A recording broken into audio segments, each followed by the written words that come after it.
Welcome to tonight's coverage of the BTDY Racing League Chase for the BTDY Cup.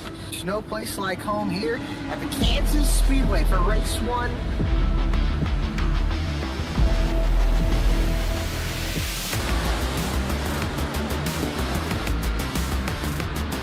Colorado stays bottom, slides up into 1. We cut back at the track and he gets clobbered. Here comes Loveland to the inside. Jeff Wright will come home and he'll win the race and win the playoffs at the Kansas Speedway.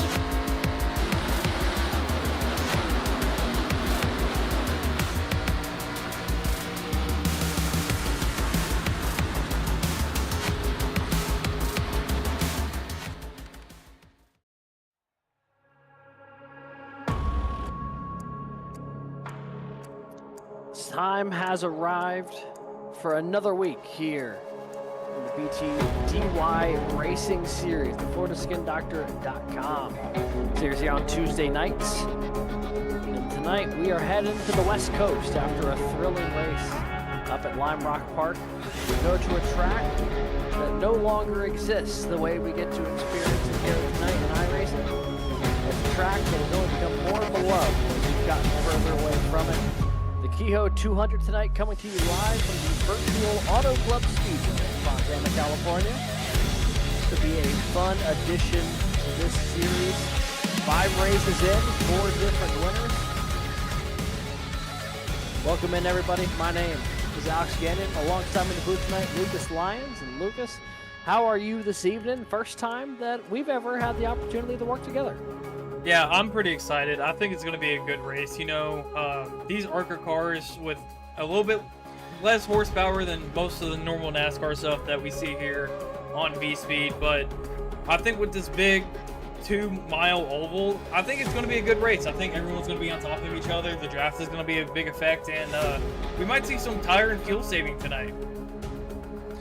Yeah, this certainly could be an opportunity for it. These bigger 2+ mile tracks always lead to a bit of an opportunity to try to stretch some fuel mileage depending on how aggressively you drive into these corners. But speaking of driving aggressively, we'll take a look here at these point standings. We had ourselves an absolute war last week at Lime Rock Park between Brody Hayes and Bailey Turner. Those two guys going at it in the closing laps. Eventually contact was made between the two. The Brody Hayes machine got away just fine and picked up win number 2 of the year. Bailey Turner, unfortunately, not able to maintain that momentum despite having such a good run going for the majority of that race. You see him there currently slotted in the 7th position. This is the points through 5 races, 2 drop races included in these point standings. So that is how you see these points so condensed here through the opening 5 weeks. And the big thing that jumps out at me, Lucas, is just how tight it is right now from about 3rd through 10th. You know, about 10 points, or really about 15 going from 3rd all the way back and out of that top 12. There is still a lot of room to rise and fall here as we get ready for this 100-lap Red Auto Club. Yeah, and another thing I do want to point out is actually how close the battle is on the cut line. Dallas Sullivan is only 5 points out, and you got Daniel Cunningham only 1 point back behind Sullivan. I mean, even when you go all the way back to Benson, like, it's close throughout this whole top 20, in my opinion, here, Alex. Yeah, it is all jumbled up, and it should be a ton of fun. But, you know, as we start to look ahead here to where they'll be running tonight to add the next chapter to those point standings, this track, very familiar for those who are on iRacing regularly, but not a track you'll be easily able to find on a map anymore now that they've torn the vast majority of it down. Located out in Fontana, this 2-mile oval, 14-degree banking, wide corners here create a number of different grooves of racing, whether you're going down to the apron running that middle line or being someone really daring trying to get up toward the wall. Doesn't always work, but sometimes it does if you're trying to, you know, avoid a little bit of traffic. And, you know, this place being 2 miles, definitely high speed, but because of the only 14-degree banked corners, definitely got to get on the brakes at least a little bit once those tires start going away, and can really create some unique opportunities to really lunge in there as the run goes on. Yeah, and another thing to point out with this track too is actually how bumpy it is on the back straightaway with all the sun that happens out here in California. So it does get the car loose on the back straightaway. So you might see some drivers thinking that they're holding a steady line, and then they hit that bump, and it just the weight on the rear end just goes away, and the car goes all willy nilly and gets into somebody else. So we might see a few big wrecks out of the on the back straightaway, and even coming off the corners. Yeah, certainly a possibility. I always remember very distinctly the first time I ever raced an event at Auto Club. The top 4 cars on the last lap were all running nose to tail. They all followed the leader up the hill off of 4, all tagged the wall, and the guy in 5th ended up winning the thing. Just goes to show how quickly things can change here at Auto Club. But while we're talking about it, the race tonight, 100 laps, 200 miles. Competition caution scheduled for lap 20, pit road speed of 55 miles an hour, 4 sets of tires available over the wall, 3 green, white checkered attempts if needed, and the estimated fuel window about 30 laps here tonight, and you might be able to play around with that just a little bit, depending on how much you're able to save during the run. Yeah, that is true. And tire saving might come into play as well with how abrasive this track actually is.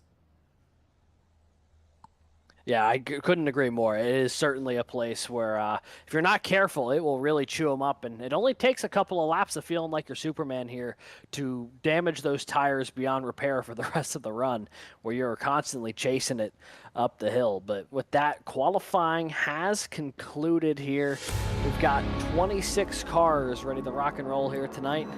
And your pole sitter going to be coming up on the screen here. That is Keith Mayato, runner-up from Gateway a couple weeks ago. That number 36 machine with a 40.207. Your fast time. Congrats to Keith for winning the pole here tonight. That opening row will be joined alongside teammate Brody Hayes, winner of the past 2 races here in the BTDY series on Tuesday nights. Adam Baker rolls off 3rd in that number 47 machine. Levi Cox rolls off 4th. Row number 3 is going to be Dennis Faircloth in the 80, and Bailey Turner in that 24 looking to rebound after a tough finish last week. Row number 4 is going to be James Loveland in the 02, Cody Atkins in that 55 machine. And rounding out the top 10 on the starting grid, it is Jeremiah Hobbs at the 40.412, Noah Mahalski to his outside in that 03 machine. In the 6th row, we have Michael Robertson, and in 12th position, we have Ryan Phillips. In the 13th place, we have Eric Hutton, and then Chris Samard in the 14th position. We have Raul Meza in the 15th position, and Jace Coley in the 16th position.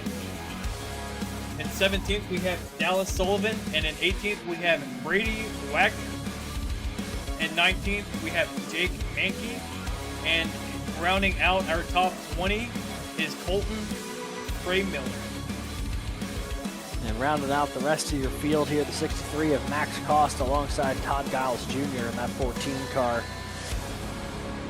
23rd tonight will be Christian Blackwell in the 15. Danny Glover in the 78 rolls off 24th. And the last row making up the field tonight, number 5 of Alan Dice with a 41.099. And Zach Smith, who elected not to take a time this evening, will be rolling off from the 26th and final starting position. And with that, it's just about time to take trackside. Cars getting squared away here on the backstretch. Lucas, I think we're going to be in for a fun one tonight. Yeah, I definitely think we will. 26 cars on this 2-mile oval. The draft is going to be a big effect, and of course, VSPEED teammates on the taking 1st, 2nd, and 3rd the podium in qualifying. So we'll have to see how those VSPEED teammates work together here. Yeah, we've seen Mayato and Hayes really duke it out over the past couple of weeks, and they're going to pick it up right where they've left off. As the pace car peels away, the KHIO 200 from Auto Club is underway as the green flag hits the air for the first time tonight. and we are racing in Southern California.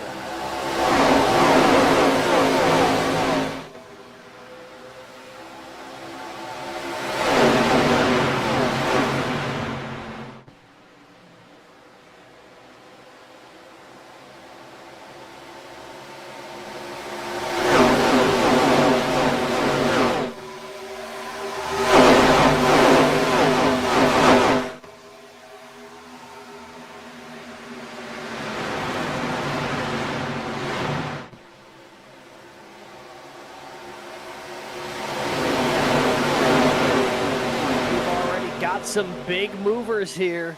Levi Cox went up and around the high side. He'll take the lead away. Bailey Turner followed him. And the front row of Brody Hayes and Keith Mayato fall all the way back to third and fourth. Adam Baker has gone from third to sixth in the opening lap. And now Turner trying to slide up in front of Cox. Not able to do it. They're going to be side by side down the back straightaway. Trying to sort this one out. That draft coming in a big way for the 54.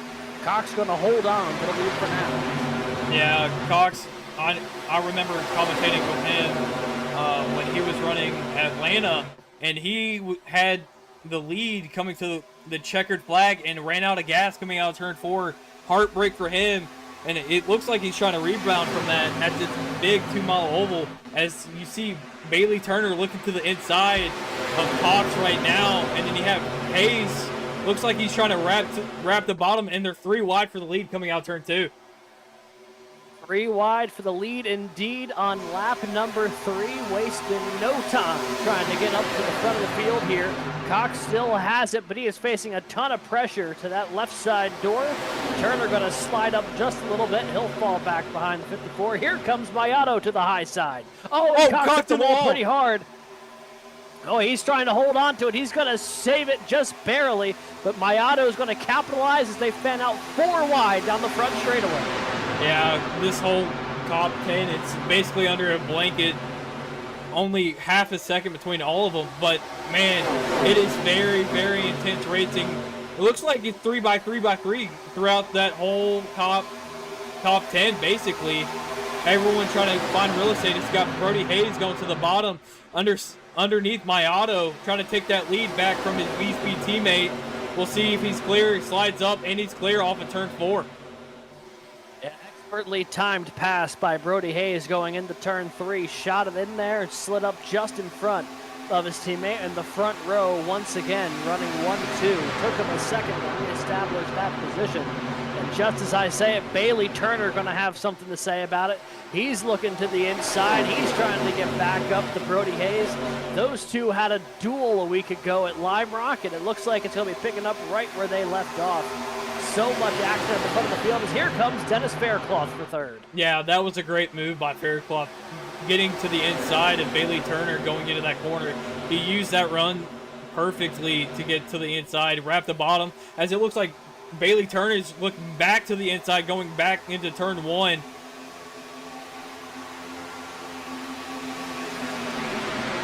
We're going to take a look to the inside here in turn 1. Faircloth working up the hill.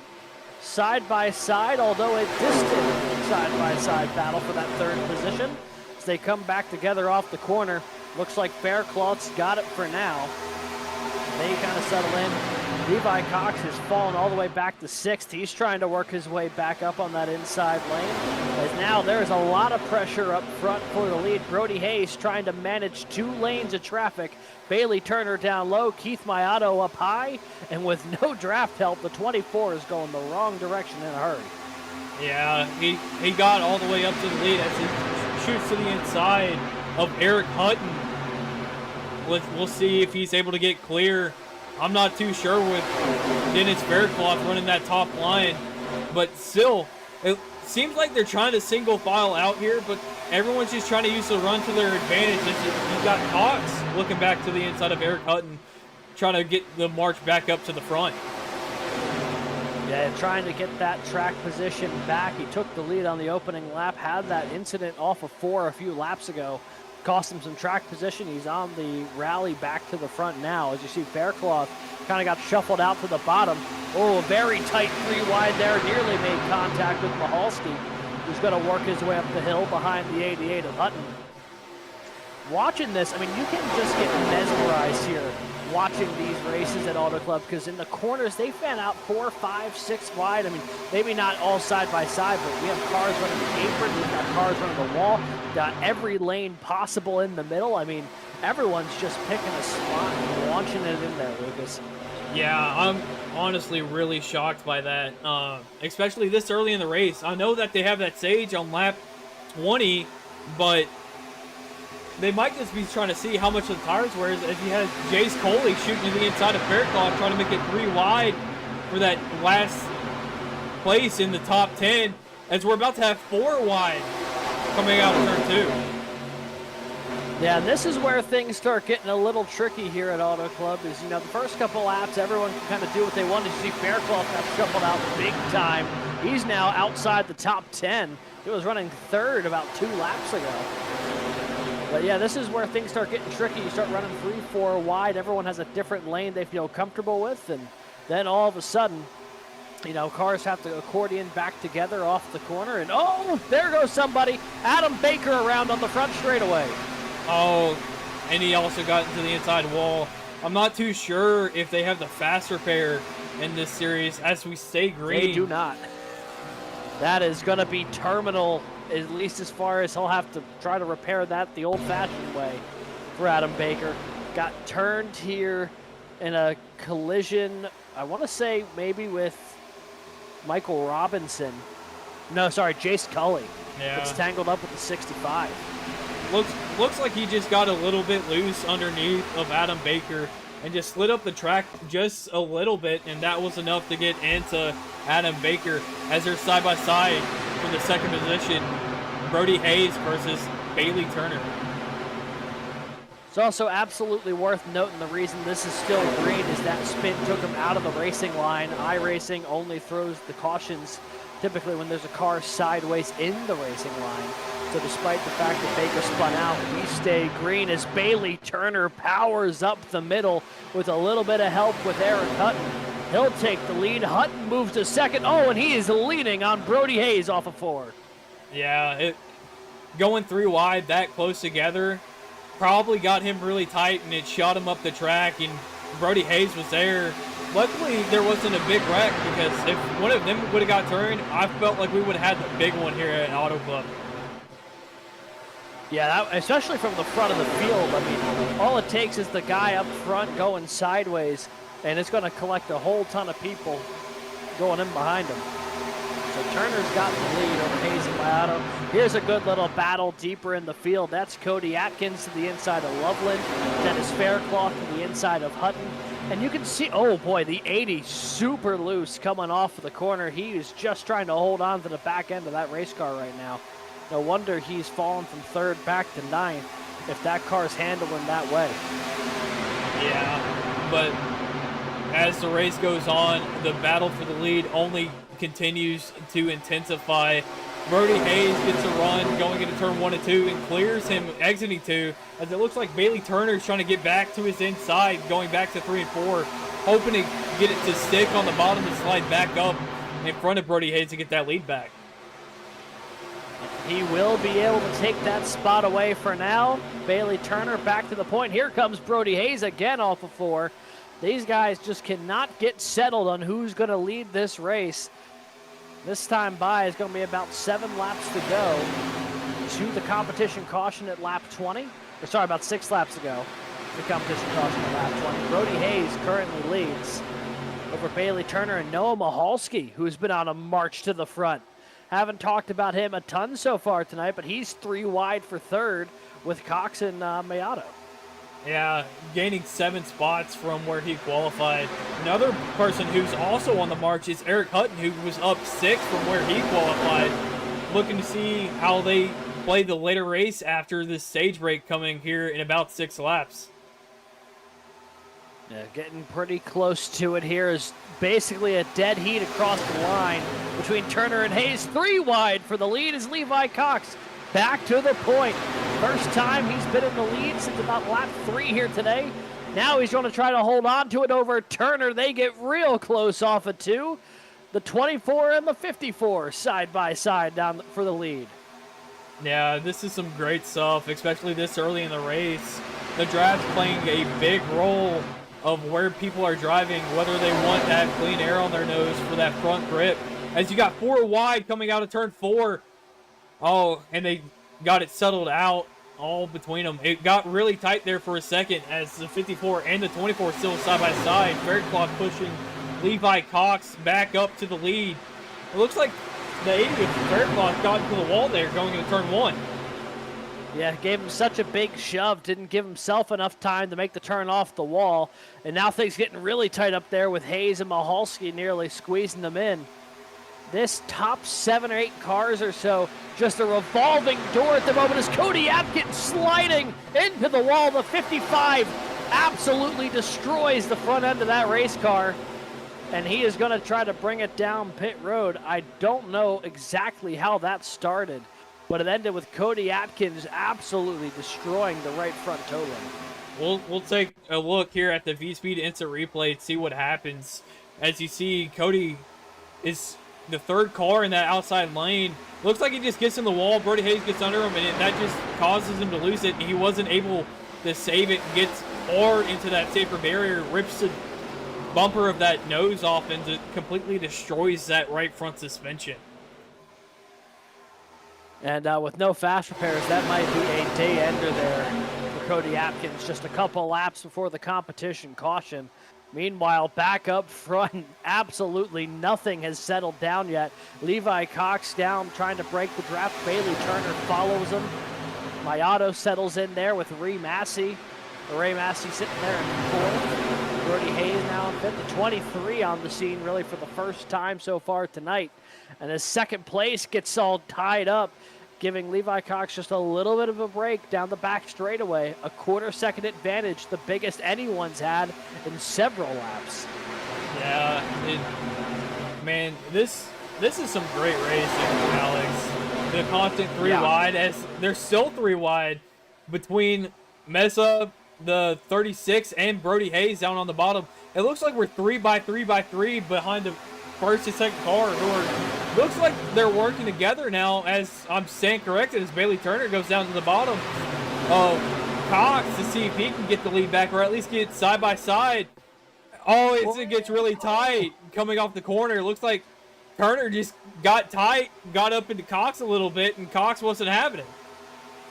Yeah, went for the slide job. The 54 didn't give him the room to slide up in front of him, and that was almost a wreck in the front of the field. Turner going to try it again here. Over under potentially from Levi Cox, an elevator move down to the bottom of the racetrack.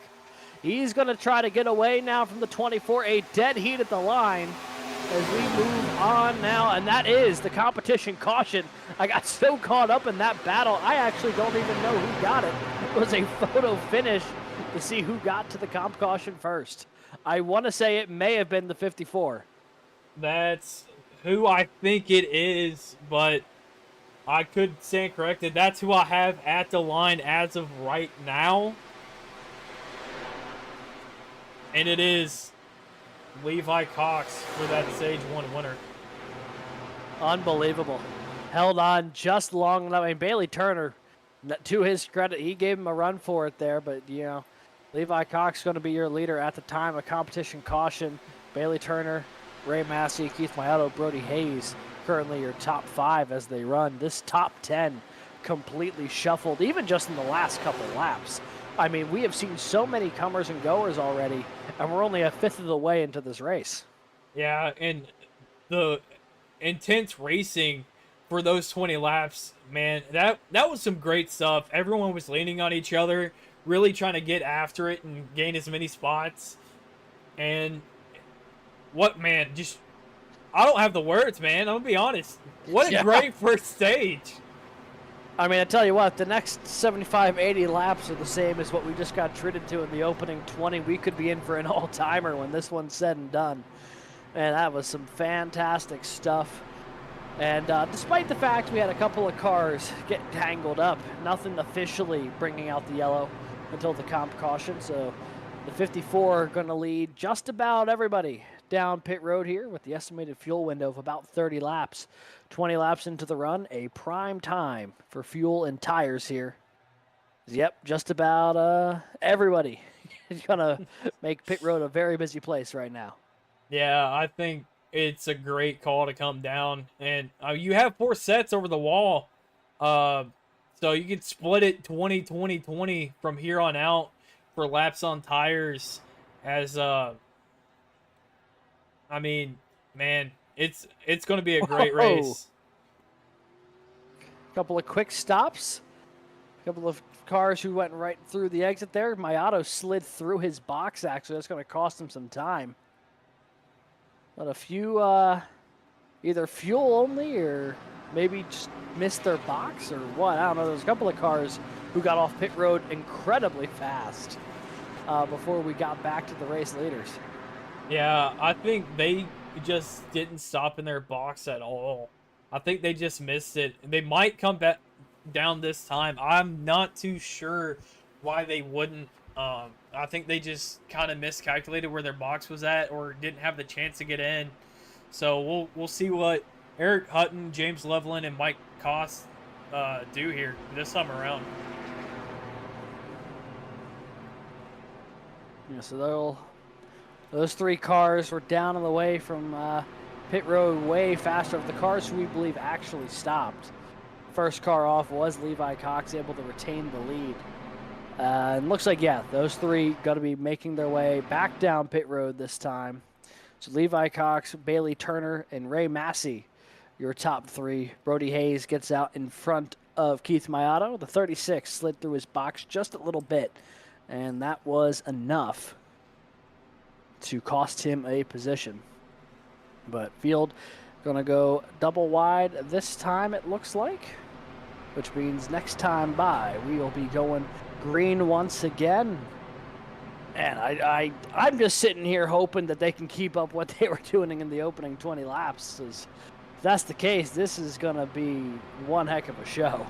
Yeah, I hope so too. I know we didn't hit on it before, but I'm curious, Alex, who's your pick for tonight after what we've seen from the first 20 laps of this race? I think if you told me before the first 20 laps, it would have been hard for me to bet against Brody Hayes with the way he has run the past couple weeks. That being said, now having watched the opening 20 laps, I mean, it really feels like anybody's guess. I mean, we've seen 6 or 7 cars in those top 2 spots, and a whole host of others being shuffled up and down the grid right now. So I think it's incredibly tough to tell if they're going to keep racing the way they did the opening 20. Yeah, that's definitely for sure. If you told me, I would have just told you, hey, put a bunch of names in a hat and I'll pick one out of that but man, this racing has been great. Let's just hope that they keep it up here for the last 75 laps here. Pace car going to peel off down pit road, green flag back in the air, and we are racing once again at Auto Club. Levi Cox going to lead them down in the turn 1. 54 with a good jump. He's going to slide up in front of Bailey Turner as we are side by side for third between Ray Massey and Brody Hayes. Yeah, and looking behind him, we're 3 wide between Jeremiah Hobbs and Keith Mayato, as it looks like Hayes is falling back. Not too sure what's going on with him, if he got loose off the corner or what. I know the fresh tires can be a little bit loose for the first couple of laps. He's falling way back. Yeah, he is completely fallen off the pace here. He's now scored in the 22nd position.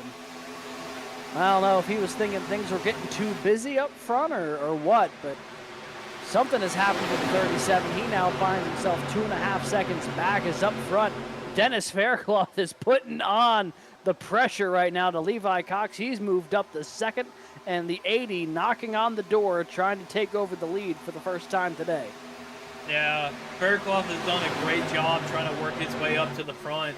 Even with the few times he got to the wall just a little bit, he still found a way to get back up there, whether it was a top 5 or in that podium position, as he's looking to the inside of Levi Cox right now.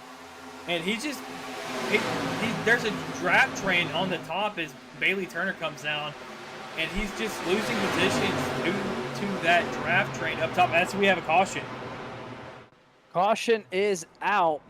Looks like Christian Blackwell trying to get back up to speed here in that number 15 car. He is back toward the tail end of the field. Not entirely sure what's happened, but here's a look here on the replay. Battling here with Eric Hutton. And that battle, I think, is what ultimately got him spun around. Yeah, I'm not too sure if he checked up just a little bit or if Hutton just got into him, not expecting his lifting point or something like that. As we'll go on board with Eric Hutton to see exactly what happened. Here's on board with the 88 of Eric Hutton. I'll be honest, from that angle, I almost wonder if he saw the opportunity to try to get under the 15, and then the 15 made a kind of sort of late move to try to maybe block that or maybe make it look to the inside of the car in front of him. One of those situations that kind of develops so fast in real time that before you know it, you're ended up facing the wrong direction. But that brings out our first naturally occurring caution of the day back on lap 26, and I think that works out really well for the 37 of Brody Hayes. Yeah, I'm really not too sure what happened with Brody, as it looks like Bailey Turner is coming down pit road, as a few others as well. That's something that kind of shocks me. I know we can go about 29 to 31 laps on fuel. I'm not really too sure with the extra little bit of fuel unless they're trying to play the fresh tire advantage later on in the race. So we'll definitely have to keep an eye on these handful of drivers to see how they play out later in the race. Yeah, absolutely. It's a pretty good crowd, about half to maybe 2/3 of the field who've come down pit road here. But while we have a second, we're going to step away for a quick commercial break. When we come back, continued coverage of the KHIO 200 here for the BTDY Racing Series right here on VSPEED. At Cynthia Rogers, MD Dermatology, we specialize in providing comprehensive expert care for the full spectrum of skin conditions, from complex skin diseases and skin cancer to aging concerns and aesthetic needs. With decades of combined experience in medical, surgical, and aesthetic dermatology, our team brings both deep clinical knowledge and a patient-first approach to every visit. Our practice focuses on developing personalized treatment plans tailored to each individual's skin, health, and life stage. We're located in Port St. Lucie, Florida, in the PSL Professional Center. Learn more or schedule a visit at floridaskindoctor.com.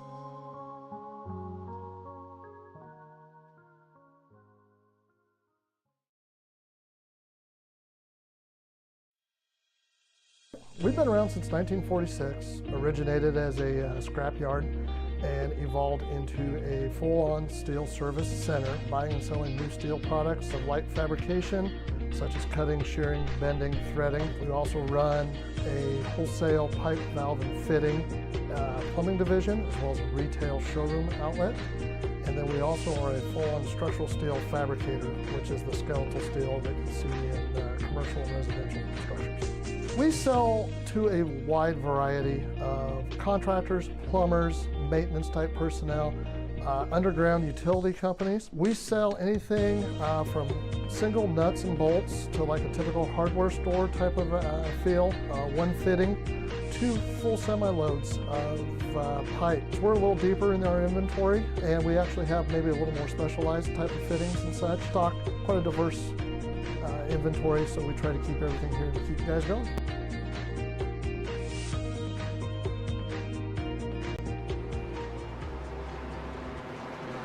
We are back, folks, here live on VSPEED. BTDY at Auto Club, pace car peeling away, and we are getting ready to go with Levi Cox and Ray Massey up at the front of the field. Green flags back in the air, and we are racing once again. The 54 dives down to the apron immediately before swinging back up here to that high lane that he has found some good comfort in the opening 30 laps of this one.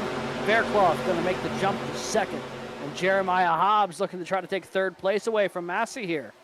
Yeah, what a great jump from Levi Cox there, as it looks like Faircloth is still trying to get his draft, and it, as I hit on a little bit earlier in the broadcast, that draft train kind of playing into effect against Jeremiah Hobbs right now, as he's slowly starting to get shuffled back, and as he got loose, as Faircloth goes to the inside of Levi Cox, going side by side in turn one. A little bit of side drafting here between the 54 and the 80. Faircloth's going to try to drive it in deep. This is the dangerous part. If you don't complete the pass here, got to be able to slide back in behind him without losing the spot. He will. The 54 going to try to break the draft, but he just kind of left himself out to dry, I think. Here comes the 23 of Massey now to the inside. Everybody making some huge lateral moves down the back straightaway lately, trying to gain position. I mean, they are going down from the wall to the apron, not only in the corner, Lucas, but they're also doing it on the straightaways at this point.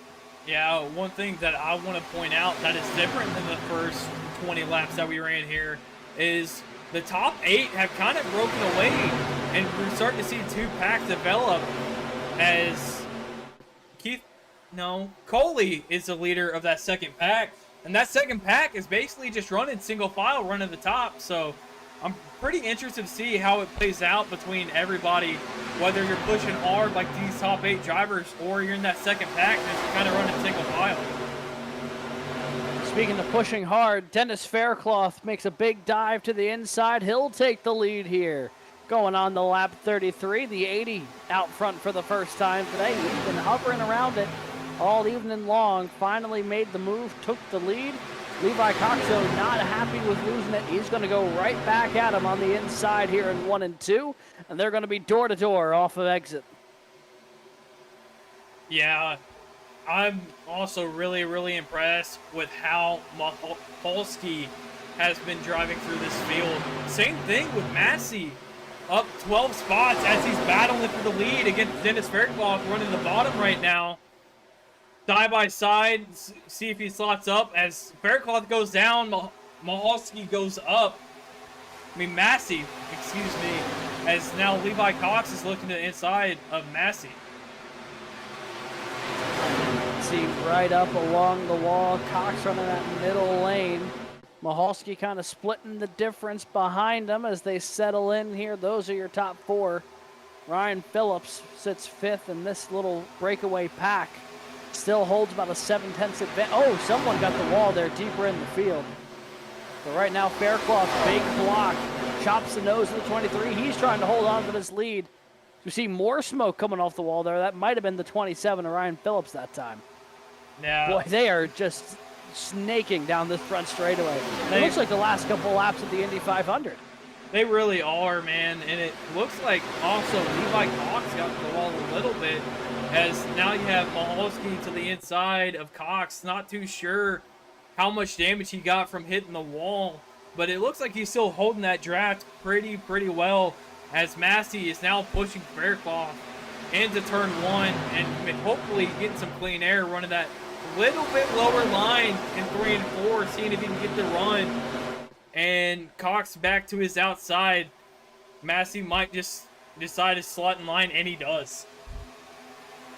Yeah, he's going to have to, otherwise he was going to potentially lose out there to the 03 with Noah Maholski.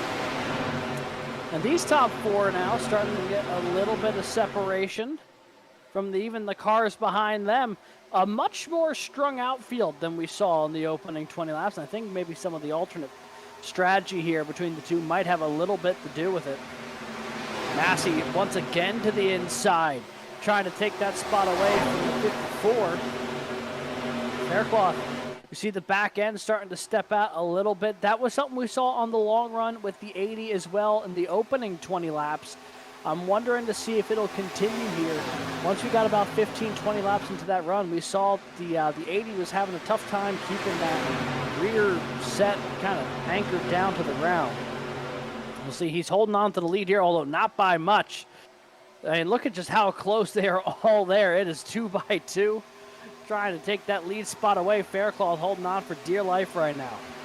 One thing I'd like to point out as we look at our last lap times, the fastest lap so far that we've ran in this race is a 40.1.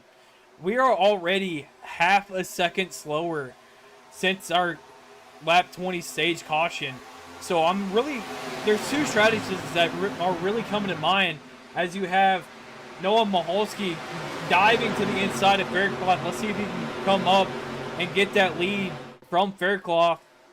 But the two strategies that really come to mind as Massey gets in the wall a little bit is you either take tires every 20 laps or you stretch the fuel out just a little bit and just try to two-stop it instead of adding that extra stop with those tires. You can find a way to make one less stop on pit road here. I'm sure someone is going to try to pounce on it. As you see, that's a big move from Robinson, looking to the inside of Massey. Ryan Phillips on the hunt as well. That is for the 4th, 5th, and 6th position. Noah Mahalski up front, though. I believe he is the 7th different leader we've had here so far in the opening 40 laps. It's like a race at Talladega where they swap the lead every 2 seconds, but in this case, they're just doing it with some really big runs down the back straightaway, and they just launch it in there. There is a lot happening in this race, and I do not say that lightly. There is a lot to keep track of. Yeah, I know it says only 7 lead changes, but it feels like we've had probably triple or quadruple that number already, because lead changes only classifies at the start-finish line. But with these runs that these drivers get, I wouldn't be surprised if we had 20 or even 30 at this point in the race. Yeah, I mean, there has been a ton of near passes and passes that have only lasted for, maybe a split second before someone has taken it back. And now that second group, I think, has caught on to the draft of Jake Maki. So now there is no longer 2 packs. There is just the one big one. You see there, Jace Cully not all that far away from the 13. You see more cars getting a piece of the wall there a little bit. Or at least maybe a little bit of smoke. They're starting to knock down the outside of that turn 4 wall just a little bit. You see up at the front, Mahalski holding off and Cox. You see side by side for second.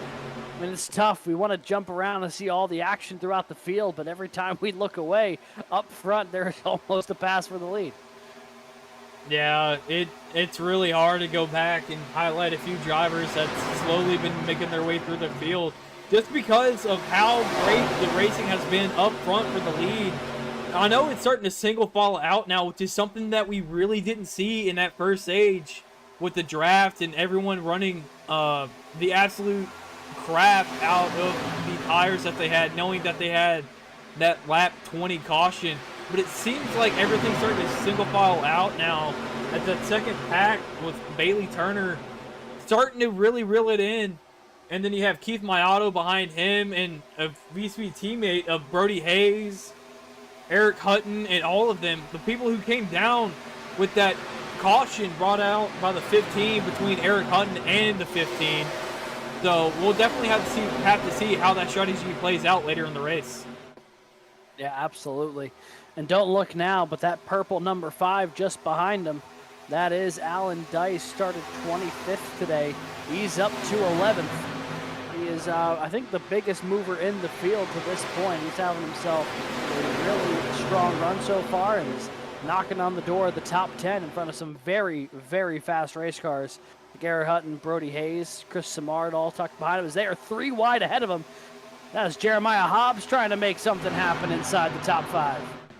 Yeah, I know Hobbs probably didn't have the qualifying that he really wanted starting in the back half of the field. As the 27 gets to the wall and Faircloth gets into him, Hobbs decides, you know what? I'm going to try to get a 2-for-1 here. Splits in middle between the 27 and the 80. 4 wide behind him. wide into turn one. That'll bring Keith Mayato and company into the mix as well as Maki falls back just a little bit. Still 3 wide off the corner. Big move from Bailey Turner, the slide up in front of Faircloth.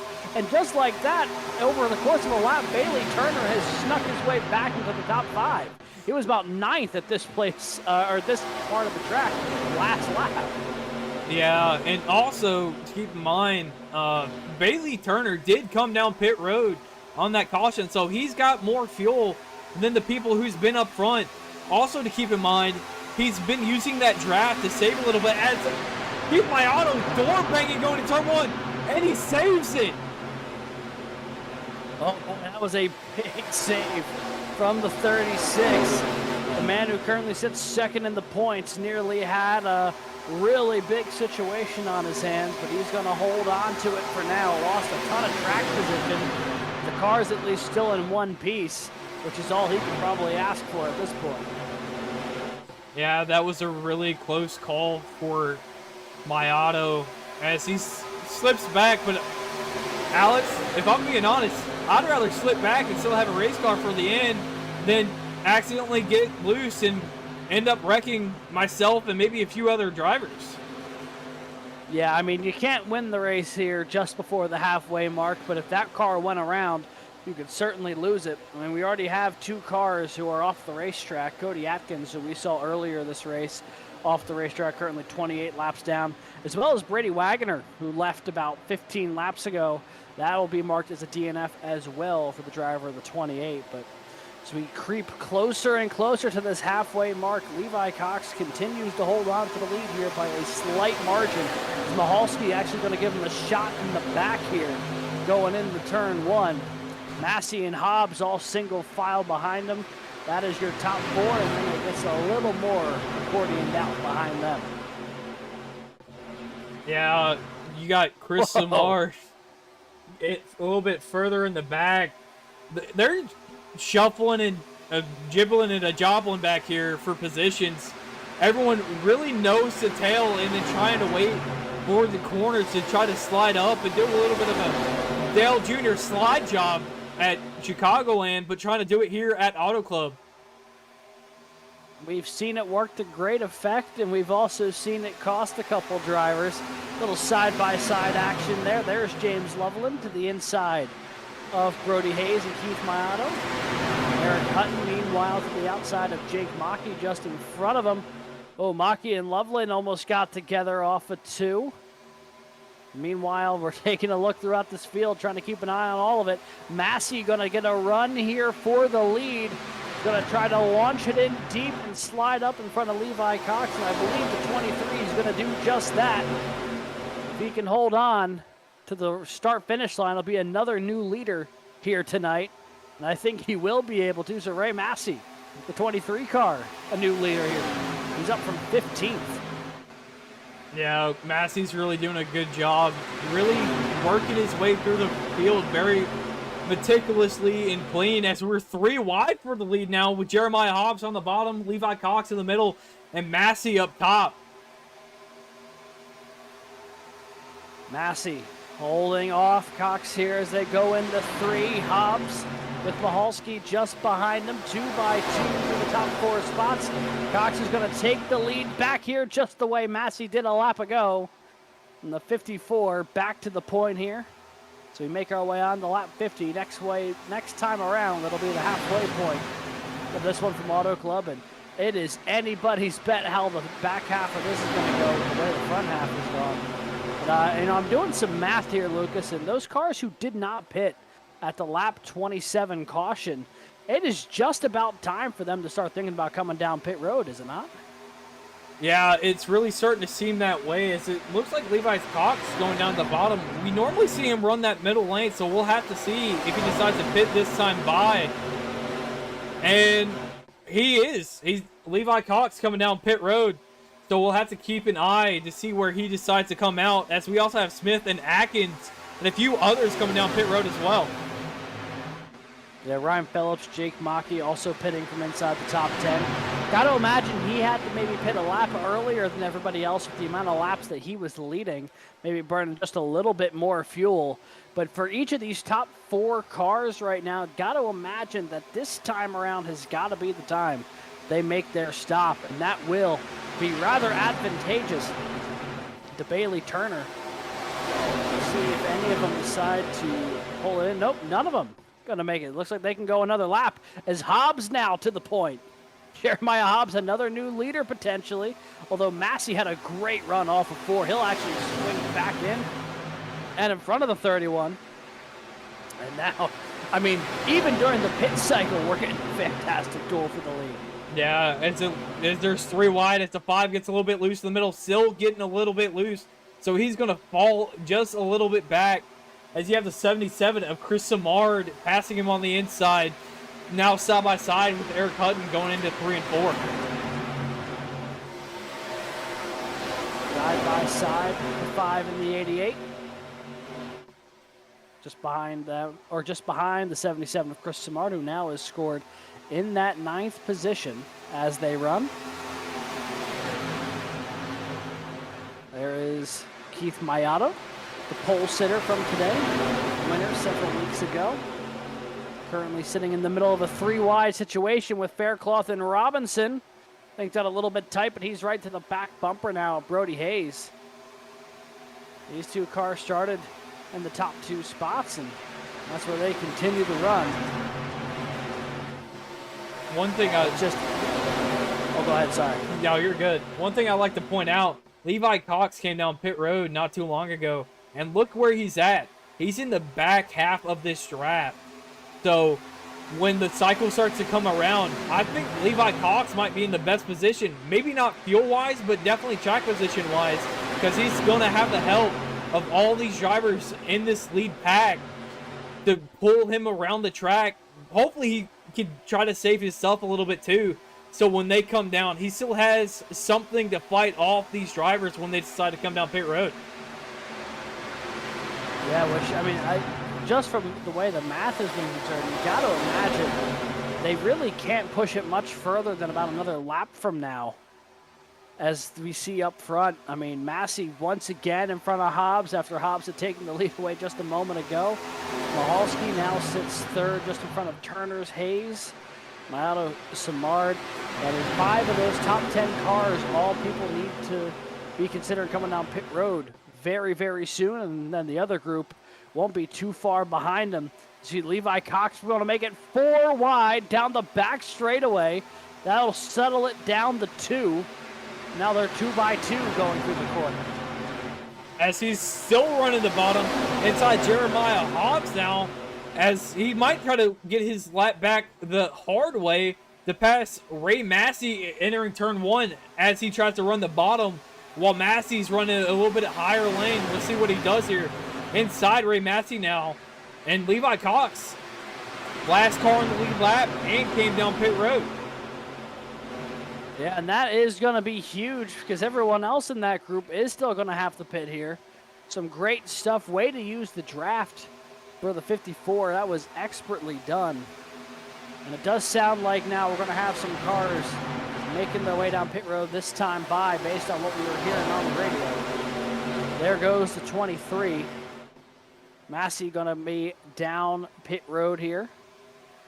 Max Cost also just made his stop. So Hobbs now leads.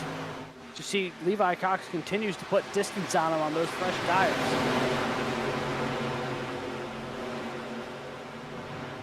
Miato, the leader of the cars who can go a little bit further on this run. And he looks to the outside. This has become a very interesting fuel strategy situation because they are all so varied on where they're at on the fuel number now.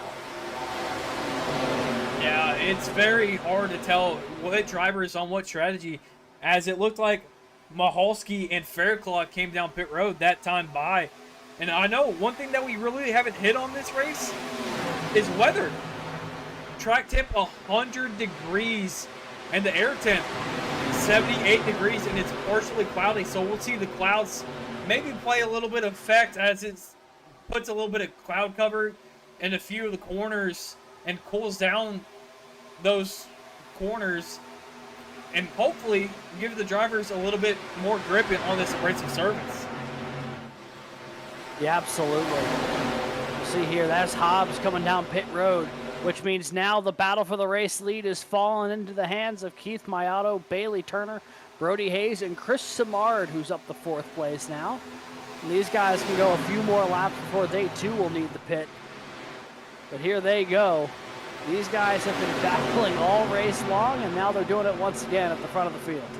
Yeah, these drivers were the ones that came down pit road on that lap 28 chance that they had during that caution.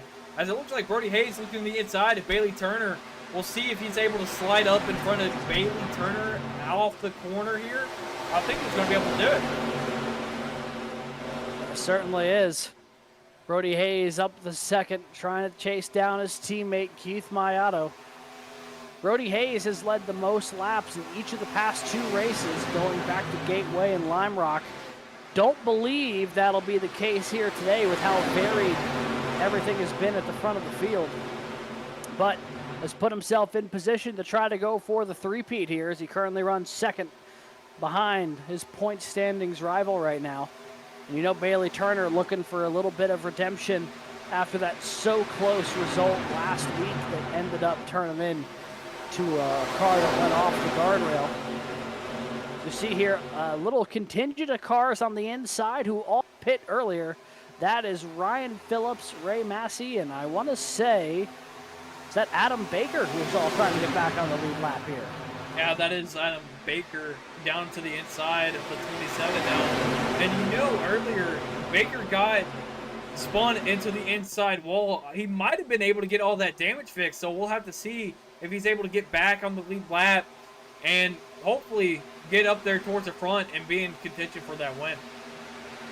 Yeah, we know he's pretty fast. He qualified 3rd, and it looks like he's going to be back on the lead lap now.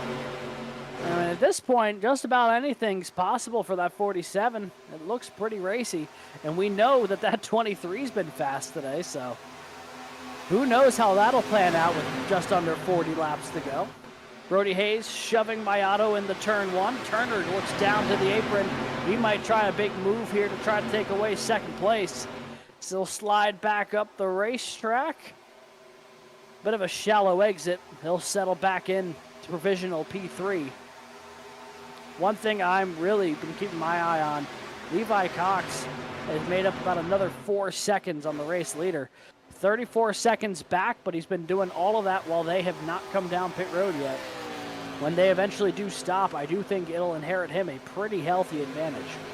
Yeah, one thing I'm also looking at with Levi Cox is that gap that he has to Massey. 3 whole seconds. So he'll have a 3-second gap to Massey after this entire pit cycle as the leaders come down pit road, which gives the lead to Eric Hutton and Bailey Turner in P2. Eric Hutton now holds on to the lead. Just about all these cars making a stop here. Looks like Hutton's going to be doing the same. Looks like Dallas Sullivan going to be in as well. Green flag pit stops continuing here in the BTDY Racing Series. Live at Auto Club Speedway here live on VSPEED. Bailey Turner, currently your leader, is one of the only cars who have yet to stop on this round of pit stops. When he eventually does, I believe it'll be Levi Cox who will inherit the lead. He's got a 2-second advantage over Ray Massey, but that gap is shrinking without any draft support. Yeah. If I was Bailey Turner, I would have to come down pit road right now. He is the only driver who hasn't pitted as... I guess he's listening to us, Alex, as he comes down pit road this time. That's a smart man right there watching the BTDY Racing Series live on VSPEED. We want to thank you all for tuning in tonight as well. We've been treated to an absolutely fantastic show to this point and gearing up for what could be a stellar finish. There is your provisional race leader, when he comes around this time by. Levi Cox has led a number of laps here today. However, he's not going to be able to hold on to that lead forever. 6-lap older tires for the 54 versus the 23 behind him. And with the 23 having a little bit of draft help with Adam Baker behind him, that 2-car tandem starting to reel him in. Yeah, when we first hit on where Levi Cox was at, he had a 3-second gap. Now that has been cut in half and only closing faster with that help of Adam Baker and Massey. And a little bit of older tires of Cox playing into effect as well. Last time by, Massey and Baker was half a second faster than Levi Cox. So, doing some quick math, they should be to Levi Cox in 2 to 3 laps. But you know how racing is. Catching him is one thing, and getting around him is another. Absolutely it is, especially someone who's been as fast tonight as that 54 has. So now this field, because of the green flag pit stops, really kind of scattered all across this racetrack. This right here, this is about 6th place on track, the battle for 6th, 7th, and 8th. Dennis Faircloth, Jake Maki, and Max Kost all reeling in 5th place, Jeremiah Hobbs in front of them. And you see, we're seeing these little windows, little pockets of 2 to 3 cars who are chasing down these single car parts of the racetrack, and they'll either fly on past them or absorb them, make a bigger group, and that's eventually how this pack will accordion back together. Yeah, I think if you're driving past somebody, as we see actually a big pack here, but they're running side by side. If I was this pack, I would try to run in a single file line. I know it's only 35 laps to go in the race, but that's still one more pit stop unless you fuel save really, really, really hard. And even then, even that's pushing it to only have a 1 stop. So there's definitely one more stop in this race. So we'll have to see how it plays out. It is worth noting that Jeremiah Hobbs, who had pit on lap 22, was able to stay up to about 56 or 57. He was really pushing that window as far as he could. If someone who pit around lap 65 were to do the same, say Eric Hutton there, who pit on lap 64, or Bailey Turner, who pit on lap 65, they maybe could be able to stretch that thing to the finish, and then we would be getting that fuel-saving race that you were talking about at the top of the show, Lucas. It is, all of a sudden, this looks to be a very real possibility. I don't know how likely, but a very real possibility nonetheless for those guys who were able to stretch this thing out all the way to the mid-60s. Yeah, I know we've seen a fuel-saving race in the Coke Series back when they were in the Gen 6 here, and I know it's open setup over there, but the driver was saving fuel the entire race, and that race went green, and he cut out a whole stop, and he was able to win the race due to that strategy. So I think both, whether you pit one more time or you fuel save, is both very valid strategies. I know I've seen it a few times in another series that's broadcasted on VSPEED, the Goat Walker Xfinity series. The winner of that fuel save too, so I'm really interested to see which strategy prevails here if it goes green. Yeah, absolutely, and these laps are ticking away. It'll be 30 laps next time around the racetrack, and here we are up front. Levi Cox has company for the lead. Ray Massey and Adam Baker on the scene. A 3-car battle for the race lead. The 54 has the track position, but the oldest tires, as you see the 23 shuffle down below him, and he's going to try to launch it in there and take that spot away in the 3. Yeah, Adam Baker and Massey did a really good job working together as Massey was able to get clear, but Adam Baker wasn't. As Massey goes down to break the dress, Levi Cox goes down to try to catch it. A bunch of snaking that I've seen. I'm really not too sure if snaking actually helps you or hurts you, because, you know, if you turn the wheel, the track is going to grab onto the tires and it's actually going to slow you down. I know a bunch of people see it in real life, as we see it again here with Massey, and then you got Cox and Baker staying up top, doing a 2-car tandem. So we'll definitely have to see how snaking comes into effect, especially later in the race. Yeah, I mean, the advantage is that it does break off any opportunity for the draft for those cars behind you, but it also is going to cost you time overall. It's really just a matter of, are you trying to slow down your competitor or keep yourself moving as fast as possible? Both are valid. You see Adam Baker now going to take a look for second around Levi Cox. He's down to the apron. Going to see if he can swing on up in front of the 54. Not quite that time around. And he'll have to probably settle back in behind them. These three cars, currently the podium spots on the 30 laps to go, but it is a long way to go before the end of this one for these three guys up front right now. Yeah, basically everyone in the pack right now is running very similar lap times. As we take a look here, Massey ran a 40.9, and then you have to go pretty far back to Keith Mayato, who ran a 40.5 flat. So 0.4 of a second, but a long way to go for that, to get that lead back. But you also have to keep in mind, the lap that they pit can also come to effect too. So if I was these top three, I'd kind of be trying to work together, run a single file line, and try to just keep the bleeding from going any worse. Because if you race each other, you're just going to fall back faster. I would rather know the two people I'm racing against than race side by side with only 25 laps to go and one more pit stop, might I add, than to keep racing and let other people join into that fight later on. Yeah, and that does get really tricky because on the one hand, there's no better time to get track position than when you have a basically open racetrack like these guys have right now. But to that point, when you are on the back foot and the bigger pack with more draft support is starting to work its way to you, at what point do you work together versus trying to capitalize on the racing action that's happening in front of you? It's a really interesting bit of strategies. I believe Jeremiah Hobbs now down pit road. The 31 just pit from about 4th place on the racetrack, and that will be his final stop. And you can see just how quickly that these stops are happening. You know, Bailey Turner concluded the last pit cycle only 10 laps ago, and Jeremiah Hobbs is kicking off the final cycle now. Yeah, it's a big flip-flop from what Hobbs did in the earlier portion of this race, as you got teammates working together. Mayato and Hayes running that bottom lane to get it around Faircloth, who's running the top lane. Hayes trying to hold off Faircloth on the high side.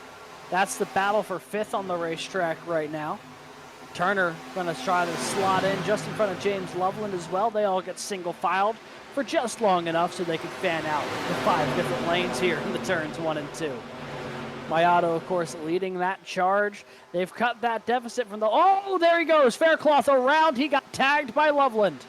And the caution is out just after Jeremiah Hobbs made his stop. Boy, that is going to work out beautifully for the 31. He's made his stop when no one else has. Obviously, just about everyone going to come down pit road now. Huge turn of events here, and that falls right into the 31's hands. The problem with that, though, I think Hobbs went a lap down, so he's going to have to get the wave around, as it looked like the O2 just got tight and got up into Faircloth there, as we'll have to take another look on the onboard of the O2. Yeah, you're absolutely right. The 31 was put a lap down there, so that will not be the case here. But this battle, this is what happened here. You see the 80 of Faircloth up to the top right of your screen, just went off the screen a little bit, and as Loveland works his way back up the racetrack, the 80 was still there. They get tied up, and around Faircloth went. Yeah, we heard it when we were on the onboard with the O2. He did lift, but that error from Bailey Turner just continued to get him tight, and just it was bad luck on Faircloth's part, because the O2 had nowhere to go. He was doing the best he could to get out of him, and contact was made. And here comes everybody not named Ryan Phillips and Jeremiah Hobbs, basically, down pit road for what very well should be the final time here tonight. Oh, someone having some issues getting into their box way deep in the field there. I want to say that was Todd Giles.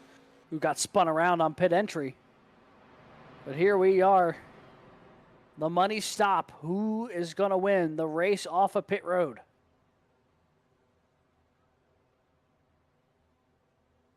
As we have a few drivers leaving their box now, I think Massey should still be in a good position as we got a close battle between teammates. All three of them in that first 3 pit boxes. To your point, Massey did win the race off of pit road. Then it was Levi Cox, Keith Mayato, Adam Baker, and Brody Hayes. Your top 5 off of pit road. Man, I tell you what. I don't know if I should be as surprised as I am, but like, even though he qualified 3rd, we have not really talked about Adam Baker at all tonight because of that early spin where he got sent way back through the field. And now, come crunch time, here he is right back in the mix, really for the first time since about lap 7 here today. Yeah, that early incident early in the race, getting that nose damage, was able to get it fixed. And how about that drive coming all the way back to the lead lap, going all the way up to P3 after pit cycles? Man, Adam Baker's got a fast car even with that damage that he had to repair. Yeah, he does. Tell you what, we've got ourselves some really fast cars, though, in this lead group now. When the wave around cars go by, your front 3 rows, it'll be Ray Massey, Levi Cox, Levi Cox, row 1. Don't know what I was saying there. I think I had a mini stroke for a second. We have Keith Mayato, Adam Baker, row 2, Brody Hayes, Bailey Turner, row 3. I mean, all 6 of those cars have, outside of Adam Baker, led laps tonight and been at the front. And Adam Baker, we believe, has a fast race car. We just haven't really been able to see it. And then we get a couple of real wild cards. How about Alan Dice back in 7th? Up from 25th tonight. He is putting on a show, just systematically getting by cars one at a time here. And he has put himself in the hunt with 20 laps left. And it's been a big drive for the 5 tonight. Yeah, he's done a great job working through the field, avoiding some wrecks and stuff like that. And having the pit strategy to be in position to get a podium or even a win for the race, because he's been very quick all night. I know we really haven't talked about him just because the racing up front has been so good, but the 5 is probably one of the drivers I should keep my eyes on. Here we go. A whole host of stories, a whole host of names with a ton of speed here up front as the pace car gonna peel away. When they get going, it'll be 21 laps left. Ray Massey, Levi Cox, they both jump on the gas pedal. Green flag back in the air. Here we go into turn 1. The 54 going to slide down behind the 23. Massey to the point. Cox will settle into 2nd. And Mayato going to get a run here on Baker for 3rd. Yeah, no matter where Cox starts, whether it's the inside, controlling the restart, or in P2, he has been getting phenomenal starts. When he's in the lead, he'll pull out by 2 whole tenths. And when he's in 2nd, he was able to slot back down. And Keith Mayato looks inside of Massey right now, trying to get clear, or at least side draft him going into the front straightaway. And you see drivers all basically trying to get any position they can as Adam Baker forces 3 wide in the 2nd position. Adam Baker gunning for the lead here to the inside. Massey all the way up to the wall. 3 wide for 3rd behind him. Here comes Keith Mayato. Gets right to the door of the 47. And the 2 of them are going to lose out big time on corner exit. Massey to 1st. Cox to 2nd. Bailey Turner 3rd. And here goes the 54. A big lunge to the inside. He's going to try to slot back up to the lead here. He's going to be able to do it, and it'll be door-to-door for 2nd between the 23 and 4. Yeah, the 23 and the 54 working together now for a change, trying to get a little bit of gap on 3rd place so they can duke it out. As we look back, Brody Hayes, Mayato, Baker, and the 29 of Robertson all still juggling for position 2 by 2. Basically, from the 5th position back throughout the rest of the field. Man, this is going to shape out to be a great one. Levi Cox has got the lead once again. Here comes Ray Massey to the outside. He's going to follow him down the racetrack. The Dragon is forming on the front straightaway, snaking left and right as they make their way to turn 1. Door to door for 4th. There is Hayes and Baker. Turner going to try to throw a bit of a block here on the 37. Also going to use it to try to take a look to the inside of the 23. Too wide, basically all the way through the top 10 right now. Wild stuff here at Auto Club as this race gets ever closer to its conclusion.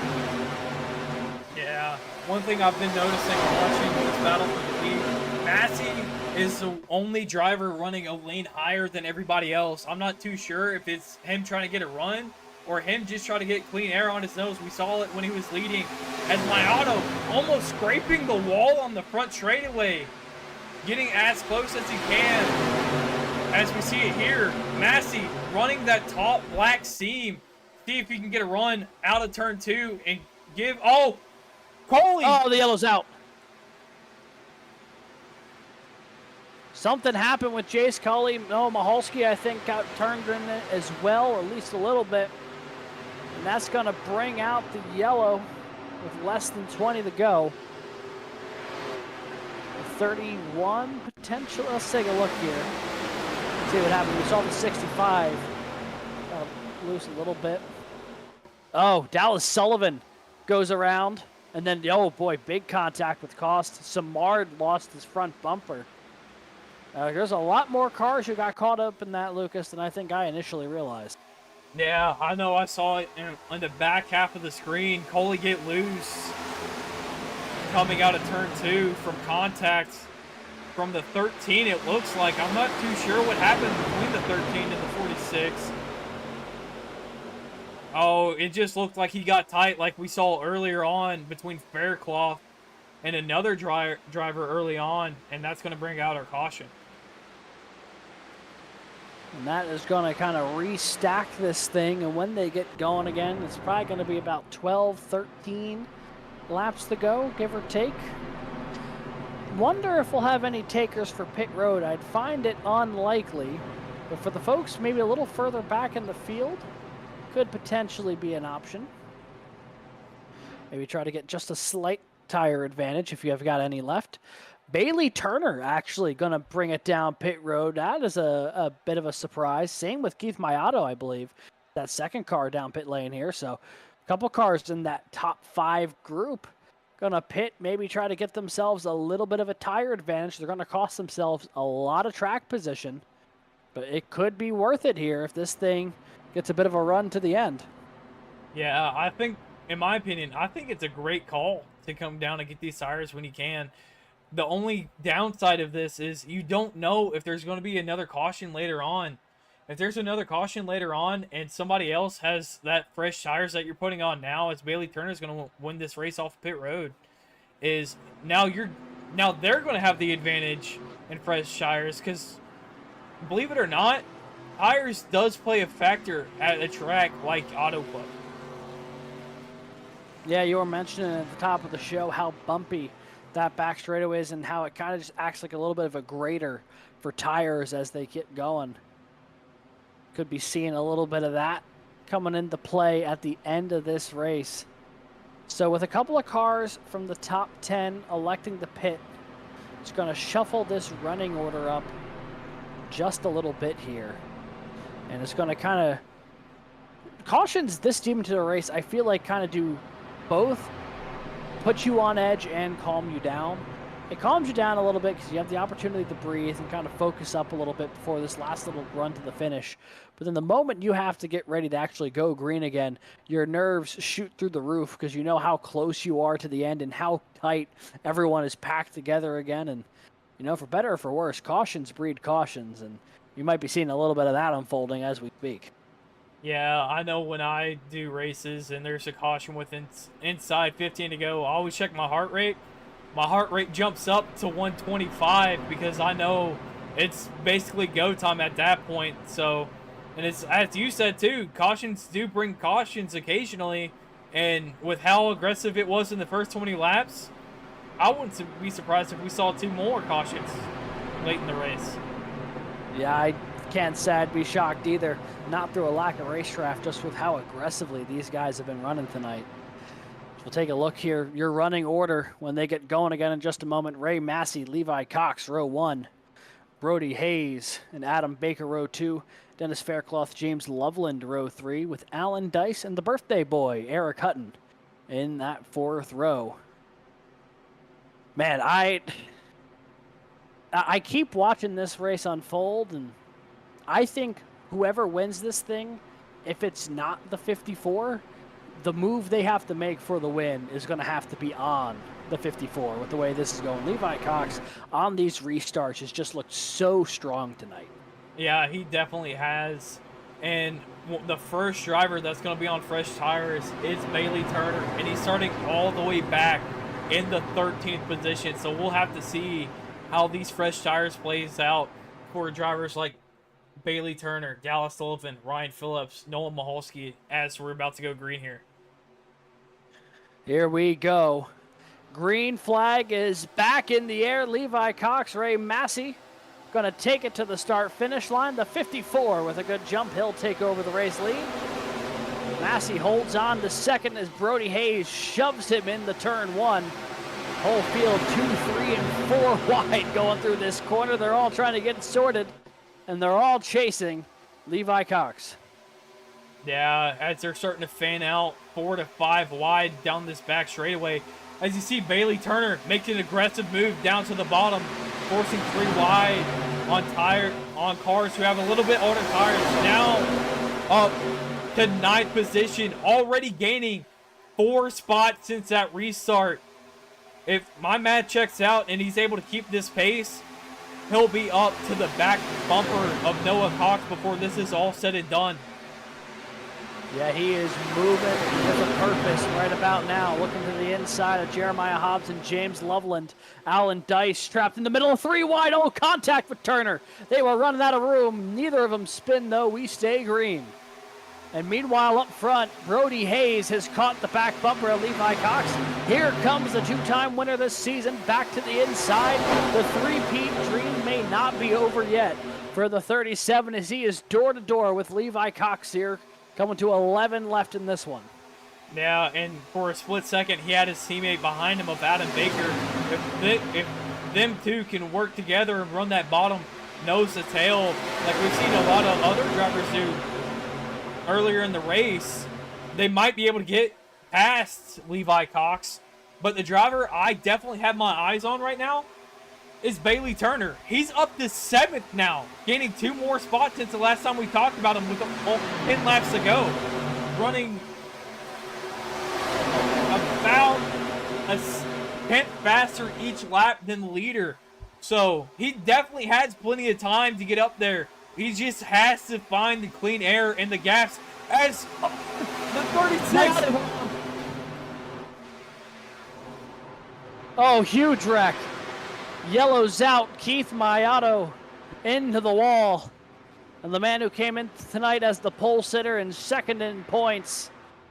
Heartbreaking to the way his race was going. He was like Bailey Turner on those fresh tires. He was dicing through the field until this happened, Lucas. Yeah, it's definitely heartbreak, especially for the drivers that was on those old newer tires. As he just gets hit by the 31 a little bit, and the 27 just comes in later on and gets into him just a little bit more as we ride on board with Jeremiah Hobbs to see what happens. On board here with the 31. You see Mayato make this move off of 4. Got a good run down the front straightaway. And just a situation where the 36 was trying to get in line, wasn't fully clear yet. And this late in the race, I can't say I'm overly shocked that the 31 didn't catch him a break or give him a break. I mean, the guy wasn't fully clear, especially when he was getting tangled up a little bit with the 29 of Robinson. There's a couple of cars all getting stacked together there, and then at the end of that, I don't know if you caught it initially, but that was heavy impact for Ryan Phillips in that 27. I mean, he just absolutely obliterated the front of that race car. Yeah, it's definitely hard to be put in that position.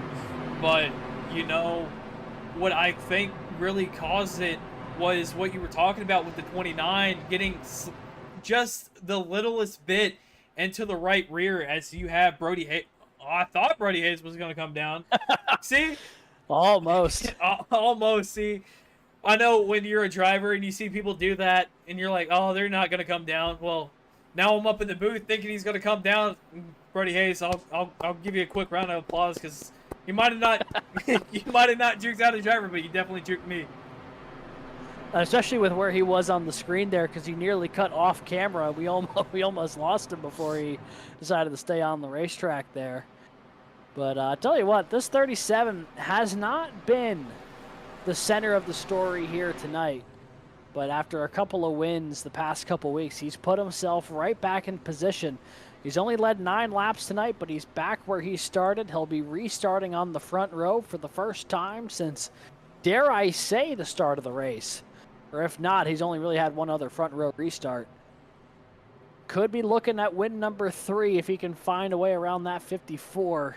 But man, on these restarts, especially the more restarts we have, the more my brain keeps thinking that Levi Cox continues to put himself in a good position here.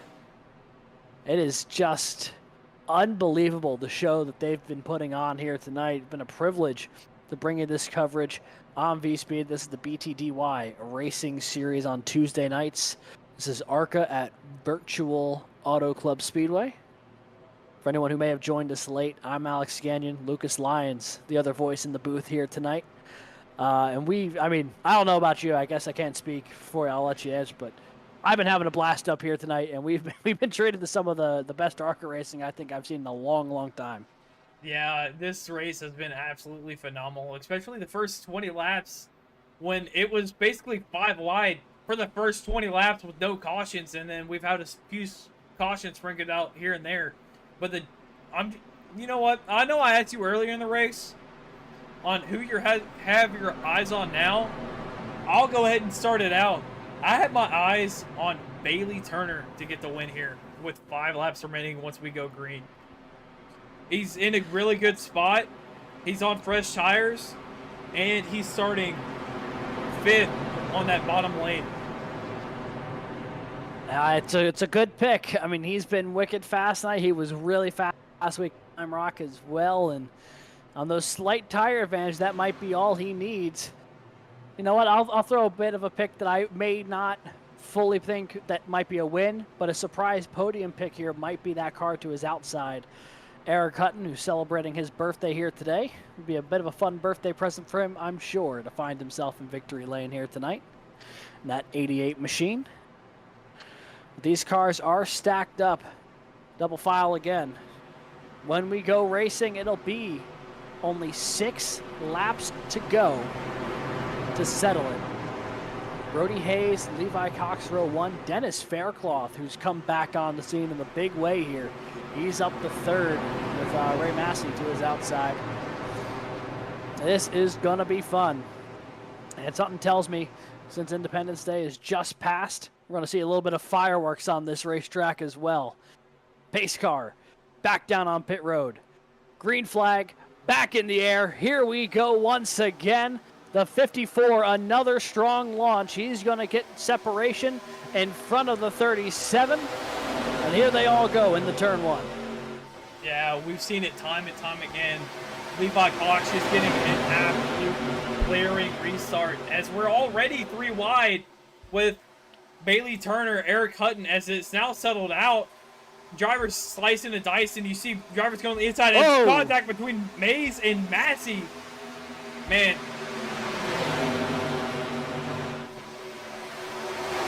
That was almost catastrophic there up front. 3 wide now for second. Bailey Turner trying to bull rush his way through the middle. That didn't work. He's now going to draft off the back of the 23. 5 laps to go, side by side for second, side by side for 4th, as Max Cost all the way up to 6th into the fence. He's trying to hold off Sullivan, who's charging onto the scene. The field getting shuffled in a big way here. They're all chasing that 54, trying to get single filed out to generate a run. And Massey might be able to make it here in the 3.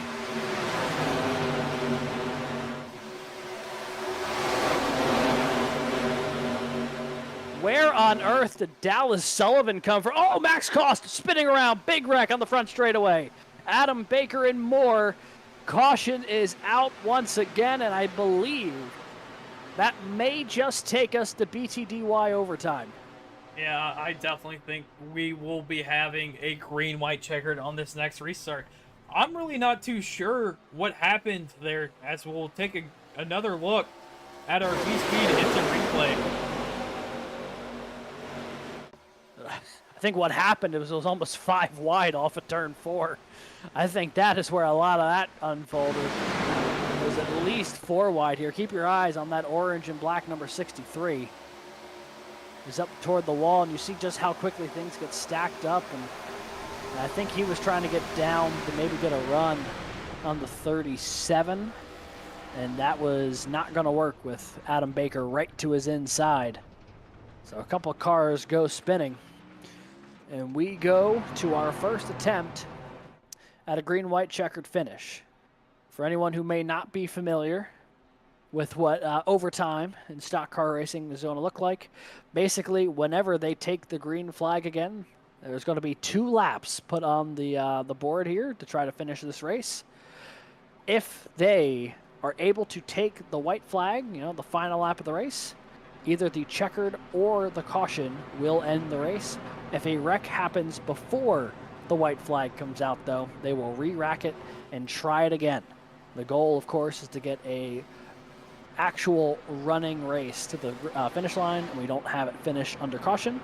But if there's a couple of attempts where that is not a possibility, they'll eventually say, all right, that's it, that's enough.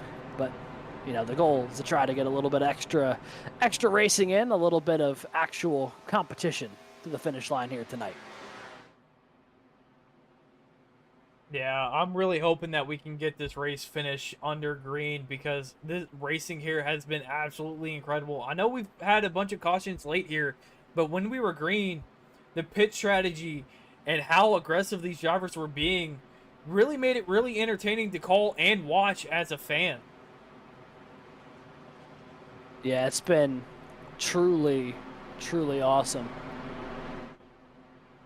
We're keeping an eye here as things are stacking up, just making sure that they put that green-white checkered on the board. We are, I believe, scheduled to have at most 3 attempts of them here tonight. Levi Cox currently your race leader. Ray Massey, Bailey Turner, Brody Hayes, Dallas Sullivan, Dennis Faircloth. Now your front 3 rows. Tell you what, I don't think we've mentioned a lick of that 46 tonight until literally a lap ago. And here he is in the top 5 with a chance of going for the win. Yeah, I don't remember calling Dallas Sullivan's name at all, unless it was through the qualifying results. He started 17th, and he's all the way up to 5th, and in a great position here to get a podium, if not the win. He was absolutely driving through the field on that last restart. He had a whole head of steam, went to the bottom, and gained a bunch of spots that way. So I'm really excited to see what he can do out this 5th restart position. So here we go, lights off on the pace car. When we come back, 2 laps to go. It'll be Ray Massey, Levi Cox, that front row. That 54 has been lights out tonight on the restarts, but you also have to wonder, is there only so many restarts you can dominate before you make a misstep? If you're the 54, you're certainly hoping this isn't it. And if you're the rest of the field, you are certainly hoping it is, because no one has had the pace that the 54 has had on these restarts. I tell you what, the other one I'm going to keep my eye on here, Brody Hayes lining up right behind him. If he can time his launch similar to the 54, he could jump out into that 2nd spot potentially, and then it becomes a duel between those 2. Base car down in the way. Here we go, green-white checkered attempt number 1, green flag in the air. Oh, we're already wrecking on the back of the front straightaway here. Samard hit the wall. Someone else spun. Not sure who that was. But we stay green up at the front of the field. Levi Cox going to lead Ray Massey, Brody Hayes in the turn 2. Yeah, Brody Hayes just had a great start behind Levi Cox, but I don't think it's going to be enough to get there. Levi Cox already 3/10 ahead of Brody Hayes as Bailey Turner is pushing the absolute crap out of Brody Hayes, telling him to get up there and start racing Levi Cox so anyone behind him has a chance to get past him. Coming to the white flag here this time, Alex. White flag in the air from Auto Club. Levi Cox trying to hold off a surging Bailey Turner on the high side. In the 1 and 2 they go for the final time. Cox takes the middle, Turner goes lockstep with him. The two of them have a bit of separation. Oh, Faircloth into the wall behind him. Huge wreck down the back straightaway. But with the white flag out, we're going to run this thing to the finish. Does Bailey Turner have anything left here? Into 3 and 4 for the final time. And despite that massive wreck, it'll be the 54 of Levi Cox picking up the win here today at Auto Club in fantastic fashion. Yeah, he absolutely dominated this race, leading exactly half of this race, besides that one lap that we had to use for an overtime finish. And man, he put on an absolute clinic here at Auto Club here tonight. Fantastic stuff. I tell you what, that was getting a little dicey behind him. There was a huge wreck down the back straightaway. That wiped out, I would say, close to half of the top 10 as they ran. But Levi Cox going to hold on, pick up the win here tonight. And I'd imagine, you know, for the 54, that has got to feel pretty darn good, picking up win number 1 on the season. Yeah, I definitely bet it feels good. Whether it's a win here in BTDY or anywhere else, I can say from experience, it's always amazing to get that first win in any league, whether it's a season or just your first ever time winning in that league. Levi Cox is going to burn it down. That number 54, big, fast racing Ford Mustang. Nice little slide right across the start-finish line. Nicely done from the driver of the 54. We're probably in just a second here going to take a step away. And when we come back, it will be interviews with your podium finishers, tonight's final results from Auto Club, and more just after this break.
At Cynthia Rogers, MD Dermatology, we specialize in providing comprehensive expert care for the full spectrum of skin conditions, from complex skin diseases and skin cancer to aging concerns and aesthetic needs.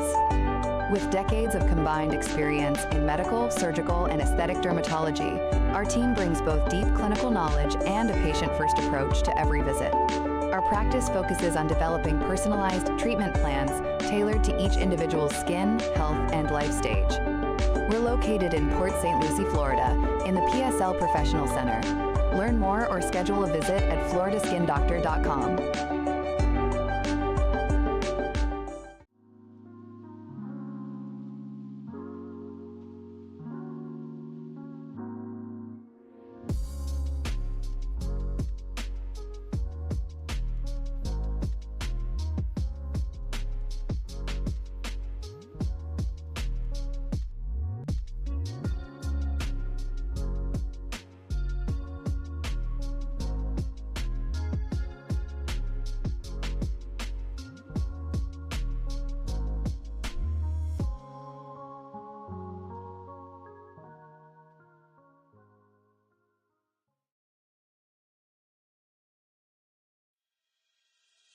We've been around since 1946, originated as a scrap yard and evolved into a full-on steel service center, buying and selling new steel products of light fabrication, such as cutting, shearing, bending, threading. We also run a wholesale pipe, valve, and fitting plumbing division, as well as a retail showroom outlet.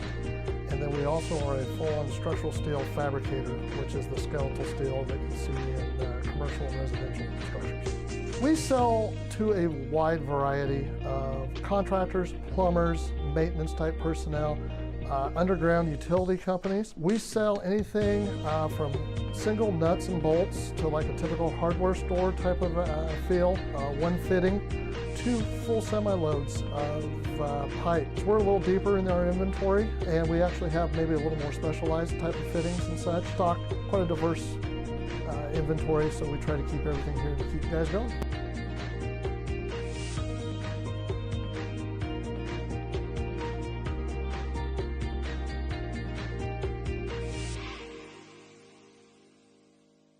Backed by 70 years of experience, Duncan Water Systems specializes in commercial and residential water system testing, design, installation, and maintenance. Our mission at Duncan Water Systems is to provide high-quality water solutions to every customer. We pride ourselves on being responsive, honest, and customer-oriented. Our priority is safer water for you and your family. Contact us via call, text, email, or visit us at duncanwatersystems.com.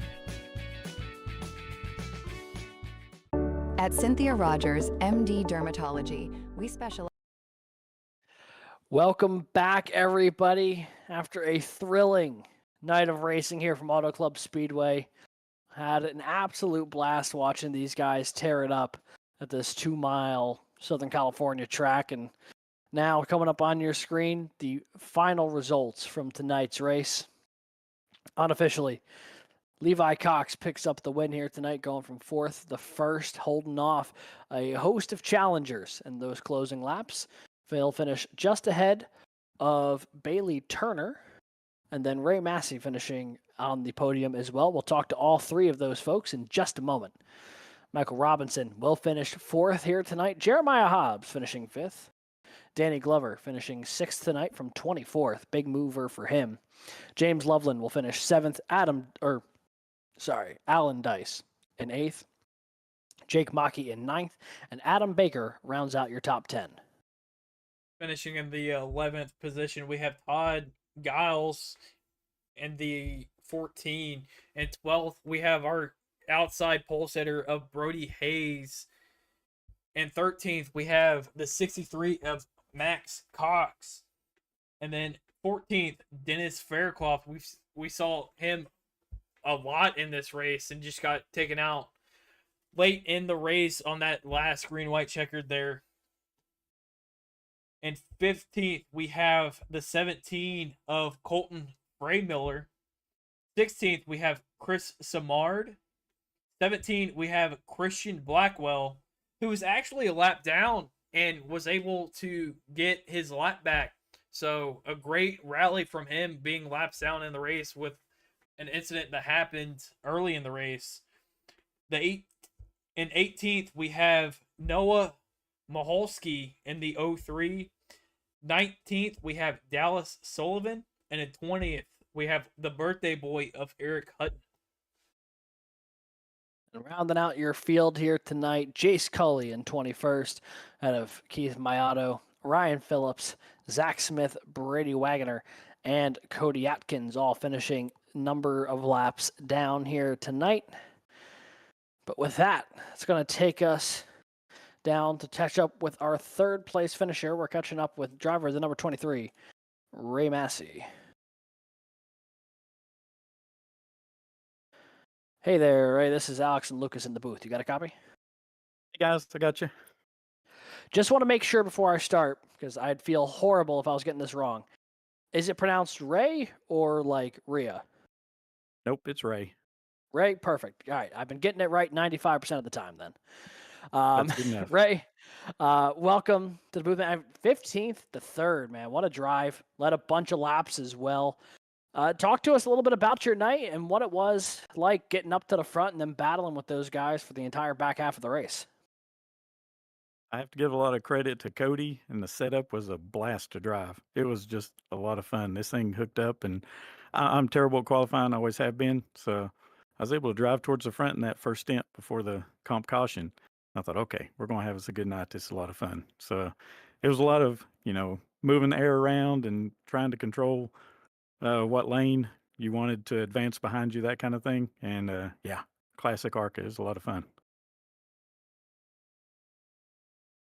When we saw you up front, it was a great battle between you, Levi Cox, and a few others. What was it like trying to defend against them and try to control the air to stay in front of them? Yeah, that was Levi did a great job, and all of us. You'd have a run, and you wasn't sure if you needed to commit to it or not. That's what we were talking about in the lobby waiting.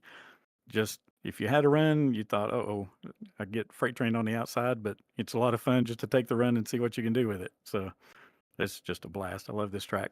I hate they don't have it in real life anymore.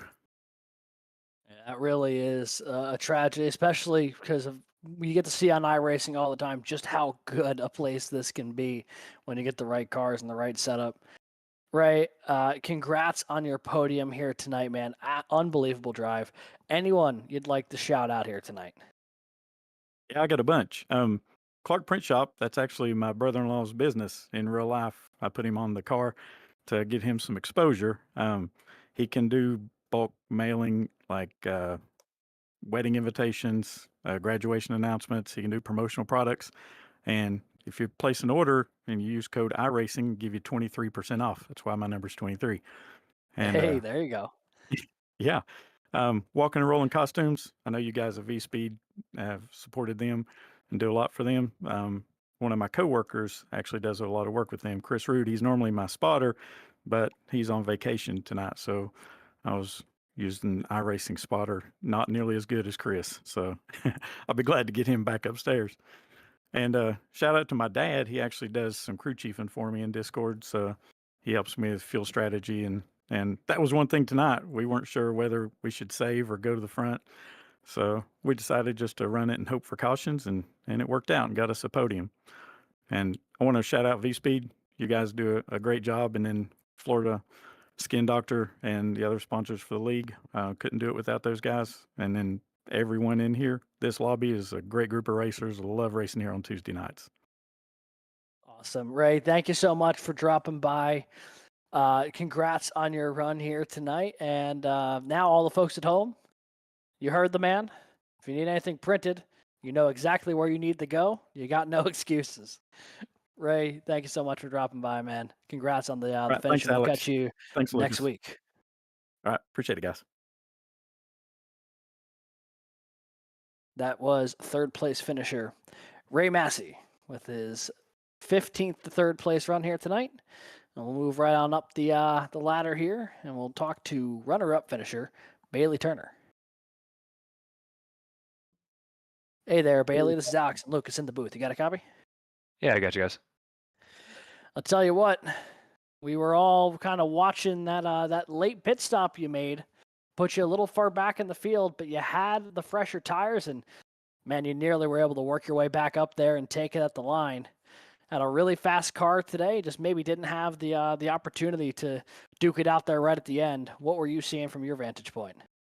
Yeah, I mean, first, I was really looking forward to the fuel strategy component of things there. I went longer than just about everybody else on fuel on the that middle run in the race, and was just trying to push those other guys that were fuel saving a little harder than they wanted to go. And I felt like, we had the winning strategy there. And so that was unfortunate to ruin that one. And then, I'm not here for full time or anything. Really just here to have fun and kind of help BTDY keep the numbers up, promote this league. It's a fun place to be on Tuesday night, and these guys do such a great job. But I just wanted to kind of get off cycle. I felt like Levi was doing a really good job there of just managing the race from up front. Like, nobody else could really maintain the track position like he could. I think all of us behind him were just being selfish, and he kind of took advantage of that.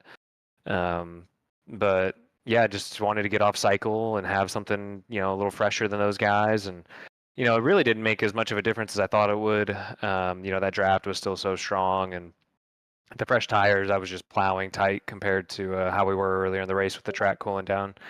And yeah, I felt like if one of those last cautions didn't come out, I had built up a couple good runs on those guys and felt like I was going to make a move. And unfortunately, the caution comes out in that last restart. And I was really tempted to make the move into one, but thought it would be better not to let him kind of build a run back on me. So I was going to wait till 3 and 4. And the run I needed from the guys behind me never developed, obviously, with everybody wrecking. So I had to settle for a P2 2 weeks in a row, but we're right there on the cusp of a win. When we would tune in and see where you're at running on track, we've seen you both up in front and towards the back of the pack due to pit strategy. How does the air differ between being up front in the race and being in the back and having to work your way through the field? Yeah, I mean, it certainly makes it a heck of a lot tougher. iRacing has done a really good job as far as the updates with this car, and you get behind somebody, you're just plowing tight, and that's kind of what happened to me on the restart there at the end when I was hoping to build a run on Levi. I just got in his dirty air off of 2 and had to lift and kind of killed any momentum we had, and then also you can go in and drive behind somebody and pack air and just loosen them up. That's what Keith did to me a couple times in the race off of 4, and really kind of you have to get out of the throttle and chase it up the hill a little bit. And so it's nice to have those tools in the toolbox, but track position is always king, and if you can maintain that, you're gonna have the best air, the best advantage. And obviously Levi did a good job of that today. Well, Bailey had a great run last week that got cut just a little bit short. Another great run here tonight that came rather close. Knocking on the door of that next win. Anyone you'd like to shout out here tonight? Yeah, obviously you guys in the booth, all the league sponsors, admins for continuing to put in the work, changing the setups around and making this thing fun to drive. Nobody wants to really drive a boat or a plow box every week, so appreciative of them for working on that. And obviously the teammates over there at Sad Boys. There's only been about 2 of us this season so far, but trying to do everything we can to help haircut and get a win over there. And we're gonna keep working at it. So yeah, appreciate you guys. Appreciate everybody for showing up. Awesome. Bailey, thank you so much for dropping by, man, and we will catch you next week. Thanks. That was Bailey Turner, runner-up here tonight from Auto Club Speedway, and that will take us to our race winner, driver the number 54, Big Fast Racing Machine, Levi Cox. Hey there, Levi. This is Alex and Lucas in the booth. You got a copy? Yes, sir. I tell you what, those opening 20 laps, it looked like this was going to be anybody's race. Everyone was swapping the lead back and forth, and at some point, you just got out there and became the wall that no one was able to really stay in front of. The moment they'd make a pass, you'd get right back by him. That 54 looked dialed in tonight. How was it driving this car here tonight and leading about half the laps? Well, thank you. It was extremely fun. Early in the race, it was definitely a little more on the right rear there, and kind of seemed as the race went on, it kind of got a little more stable. But the racing in that first 20 laps, sure, it was wild. I got up in the wall and about wrecked in front of the whole field. So that was a calm down, catch your breath, and regroup moment, and then kind of figured out the high line in 3 and 4 to get back some track position, and that was also a good line for defending. So it worked out. How was it trying to keep those drivers behind you, and how did you decide what line you were going to run going into the corner to try to get that lead back? And one final thing is, how were you able to hold off drivers on fresher tires, even though you had maybe 5 to 10 lap older tires than they did? Yeah, so anytime you're at Auto Club or Michigan or whatever, I just always choose to help the line that I know is going to hinder the best line. So anytime I could help the inside guy stay right up against the outside guy, that's what I was doing to just kind of keep them even and give myself a little bit more of an advantage. And so that's the way I operated there. And then just, I don't know, that after the green flag runs, I was out in clean air for most of that run until those guys caught me. So I feel like that kept my tires a little fresher until they got to me. And then I was going to extend that run since I was making good time in the draft there, but the caution fell. So yeah, just taking care of your tires and then catching that draft on older tires. So Ultimately, it worked out for you in a big way. Win number 1 on the season and in pretty convincing fashion, no less. Levi, anyone you'd like to shout out here from Victory Lane? yeah, Big Fast Racing, all the guys for letting me join up with them. Number 1 Hero Cards, Mythic Metals, Duncan Water Systems, Overcut, Still Graphics Design, and then the sponsor on my car is my brother, Cody Glenn Cox. He sings some country, opening for Randy Travis right now. So go check him out on Facebook, YouTube, TikTok, Spotify, all those good things. Tell him you've seen him here. And then last but not least, most importantly, Lord Jesus for just giving me life and letting me do something I enjoy. Awesome. Well, Levi, thank you so much for dropping by. Congrats on the win here tonight, and we will see you next week at Richmond. Thanks, sir. Y'all have a good night. You as well. And that is race winner, Levi Cox. And with that, that is more or less about the extent of our coverage here tonight from Auto Club. Before we go, though, Lucas, any final thoughts on this BTDY event from Auto Club? Man, I felt like it was an absolute blast watching these guys go around this track. I know we saw a few cautions come out late, but even then, the racing was still very intense. And I definitely wasn't expecting how aggressive these drivers were going to be in those first 20 laps to that first stage. Yeah, I mean, this was a fantastic show, a fantastic race. And ultimately, what a joy it's been. Also, just want to thank you so much. I know you, much like myself, kind of were able to fill in on short notice here tonight. And I'm not going to pat us on the back too much, but I think we did a pretty good job for it being the first time we've had the opportunity to work together. Yeah, I'm just hoping we both made Adam Baker and Bradley Cooper proud on such short notice. You and me both, my man. You and me both. Well, next week, as we look ahead, I'll be going from the 2-mile oval of Southern California to the sub-mile in Richmond, Virginia. That's right, the action track, Richmond Raceway, coming to you next week for week 7 of the FloridaSkinDoctor.com BTDY Racing Series. It'll be July 15th, 8:30 p.m. Eastern, right here on VSPEED. Not to mention, we've got leagues on this channel basically every night of the week. So if you haven't already subscribed to VSPEED, you might as well do it now. Catch all the racing content you could ever need here on iRacing. But for Adam Baker, Bradley Cooper, everyone at VSPEED, everyone here for BTDY, my co-host Lucas Lyons here tonight, I've been Alex Gagnon saying thank you so much for tuning in, and we will catch you next week from Richmond.